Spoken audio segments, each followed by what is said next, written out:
এক ফোঁটা পবিত্র পানি ক্ষতের উপর পড়তেই ম্যাজিকের মতো সেটা সেরে গেল। এটা দেখে লোকটার ল্যাব সামলানো দায় হয়ে পড়ল। সে ভাবল এই পানি খেলে নিশ্চয়ই সে অমর হয়ে যাবে। তড়িঘড়ি করে এক গ্লাস পানি সে গপ গপ করে গিলে ফেলল, কিন্তু হায়, ফল হলো উল্টো। কয়েক সেকেন্ডের মধ্যেই তার শরীর কুঁচকে যেতে লাগলো, চুল পেকে সাদা হয়ে গেল।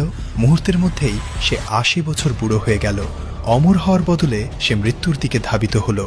মাত্র ৩০ সেকেন্ডের মাথায় সে একটা কঙ্কালে পরিণত হলো। মরার আগে সে এক মহিলাকে সাথে করে নিয়ে যেতে চেয়েছিল, কিন্তু অন্য এক লোক এসে তাকে বাঁচিয়ে নেয়। এর ঠিক ৩০ বছর পর সেই গুহা এখন মরুভূমি হয়ে গেছে। সেখানে তৃষ্ণার্ত এক লোক এসে যখনই সেই পবিত্র পানির পেয়ালাটা ছুঁল, অমনি সে পুড়ে ছাই হয়ে গেল। তার বন্ধু ছোটু ভাবল পিপাসায় মরার চেয়ে একবার ভাগ্য পরীক্ষা করে দেখা ভালো। সে যখন পেয়ালাটা ধরল তার কিছুই হলো না। বোঝা গেল সেই হচ্ছে সেই কাঙ্ক্ষিত মহামানব বা ভাগ্যবান ব্যক্তি। পানিটা খাওয়ার পর সে যখন মাটিতে শুয়ে বিশ্রাম নিচ্ছিল, তখন ঘটল আসল চমৎকার বিষয়। তার হাতের ছোঁয়ায় শুকনো মরুভূমিতে জাদুকরীভাবে ঘাস আর গাছপালা গজাতে শুরু করলো। মুহূর্তের মধ্যে পুরো এলাকা সবুজে ভরে গেল।